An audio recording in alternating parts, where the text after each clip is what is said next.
In the distant future, a satellite capsule named Pilgrim returns from Mars, carrying soil samples that may contain evidence of alien life after being damaged by asteroids. Pilgrim veers off course and needs to be intercepted by the crew of the International Space Station. Rory, one of the astronauts, must perform a spacewalk to capture Pilgrim, successfully attaching it to the station despite its unpredictable movements. Astrobiologist Hugh carefully examines the soil samples, discovering an ancient single-celled organism. He attempts to revive the organism, but it remains unresponsive. Mimicking the atmosphere of Proterozoic Earth, Hugh adds a growth hormone, and the organism springs to life. The crew celebrates their discovery, hailing it as the first proof of extraterrestrial life. News of this groundbreaking breakthrough reaches Earth, and the crew members appear on a television broadcast to showcase their work and educate children about life on the ISS.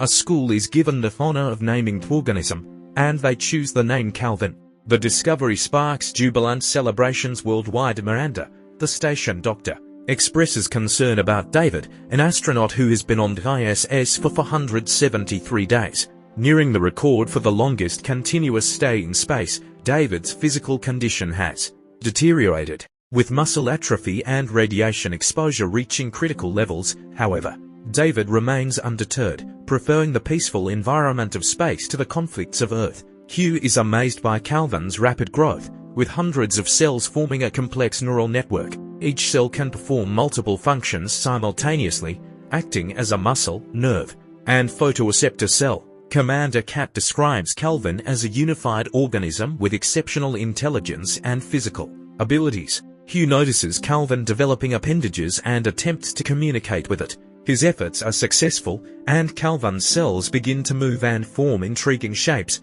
Show. An engineer receives a live stream of his wife giving birth, allowing him to meet his newborn daughter. The crew celebrates Hugh's newfound parenthood, and Cat gifts him a book for him to read to his daughter during video calls. David uses specialized software to monitor his body for any potential health issues, while Hugh checks on Calvin, who has grown into a small but fully formed creature. A few weeks later, an alarm blares from the lab, and Rory rushes in to resolve the malfunction. Miranda questions how the malfunction could have occurred, and Hugh blames himself for overlooking something. Rory and Miranda scold Hugh, emphasizing the need for caution due to the unpredictable nature of Calvin. After a few days, Calvin falls into a dormant state, possibly triggered by a change in air pressure caused by the lab malfunction. Miranda is relieved, as Calvin's rapid growth had been concerning her. The crew uses this opportunity to reinforce the lab's security measures, while Miranda examines Hugh's legs. He confesses his guilt over the malfunction and its potential impact on Calvin. Hugh decides to stimulate Calvin with a low-voltage electric current to awaken it. The initial attempts fail, but Calvin suddenly jolts awake, clinging to Hugh's hand with incredible strength. Calvin breaks free from the electric wand, attacks the lab rat, and devours it in seconds. Rory enters the lab to rescue Hugh, but Calvin attacks him, forcing the crew to seal the lab again. Rory grabs an oxygen candle to defend himself, and Cat authorizes him to use lethal force if necessary. Rory chases Calvin around the lab with an incinerator, but the creature's resilience makes it difficult to subdue. Eventually, Rory runs out of gas and opens the container where Calvin hid last, only to find it empty. Suddenly, Calvin jumps on Rory's face and enters his mouth. So now the crew has to watch in horror how Rory is slowly killed from the inside, until he's only a floating body with blood flying around him. To make matters worse, the incinerator also floats away and triggers the fire alarm, so the suppressant gas starts to fill the lab. Calvin uses the chance to come out of Rory, and its size has become 10 times larger. The crew rushes to close all the gas valves, but unfortunately Calvin is faster as squeezes through one of the holes to escape the lab. Afterward, the team wraps up Rory's body and Cat sends a distress call to NASA, but Show discovers that communications aren't working. It seems the transmitter is failing, so they have to go outside to fix it and be able to contact Earth. Cat immediately suits up to go on a spacewalk, and when she reaches the transmitter, she discovers it's overheated. Then she opens the cooling chamber only to find it empty, which means Calvin must have eaten it. Suddenly the alien comes out of the cooling chamber and attaches itself to Cat. Looking for a way into her suit, Calvin is bigger now, but the suit is still pretty strong so it can't break it. Kat closes the coolant valve and rushes back to the airlock. But as she moves she discovers there's liquid in her suit because Calvin has damaged her coolant tube. The liquid is making it very hard to see, so she has no choice but to jump to reach the airlock faster. It's a risky move because she has to unclap, causing her to hit the station and roll around a bit until she finally reaches the airlock. David quickly suits up to and rushes to help her. However, Kat's helmet is filling with water and she's already drowning. Wanting to bring Calvin down with her, she grabs the airlock's lever and holds onto it so David can't open it. In a few more seconds, Kat sadly drowns, and the crew has to watch her body float away. Unfortunately, Calvin catches on the ship and jumps on top of the station before the body goes too far away. The crew cries for their commander until Hugh reminds everyone they need to do something to keep Calvin out of the ship since it's obviously still alive and unaffected by the vacuum. Since the thrusters are the only way in, they keep an eye on the temperature sensors to keep track of Calvin.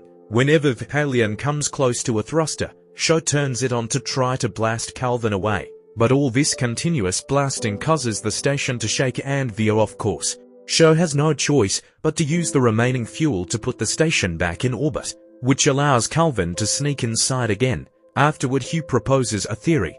Calvin's species must have dominated Mars for millions of years, but it went into hibernation when the atmosphere of Mars collapsed. He thinks they should simulate that same lack of atmosphere to force Calvin back into inactivity. The crew agrees and they retreat to a capsule, sealing themselves off before expelling the oxygen from the rest of the station. While they work on adding extra layers of sealing, Hugh is startled by something in the shadows and starts feeling unwell. Miranda tries checking on him, but he swears he's fine. For the next few hours, the crew can only wait around. They grieve for their lost friends and Hugh blames himself for what happened, but David says it was a team decision to take Calvin.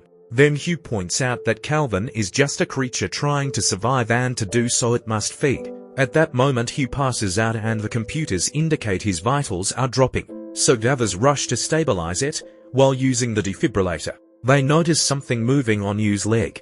They unzip the suit and immediately jump back to discover Calvin feeding on the leg. Hugh never felt it because of his condition. Miranda tries using the defibrillator to shock Calvin, but this only makes the alien float up and show how much its body has evolved. The crew immediately rushes out and accidentally splits up, so Shaw has to hide inside a sleeping pod before Calvin can catch him. The creature tightly grabs the pod and tries to break it, but it soon grows bored and goes away. Meanwhile, David and Miranda return to Hugh, who doesn't have much time left. He asks his friends to lift him so he can feel what floating is like one last time, and then he dies. While the duo grieves, they see a beeping light on the screen and David, the pilot, realizes that Kat's message has reached Earth. But he soon discovers that the shuttle's purpose is not to rescue them, but to push them into deep space, isolating the alien creature from Earth. Shaw, a young astronaut, misinterprets the shuttle's arrival as a rescue mission and ventures out, leaving the hatch open behind him. Calvin, the alien creature, takes advantage of this opportunity and sneaks up on Shaw as he enters the docking area. The station begins to decompress, pulling Shaw out into the vacuum of space while Calvin clings to his leg. Miranda, witnessing the horror, grabs Shaw's hand in an attempt to pull him back in, but Calvin continues to climb and reaches Shaw's arm. Miranda is forced to let go of Shaw to prevent Calvin from returning inside, and Shaw is tragically sucked into the vastness of space.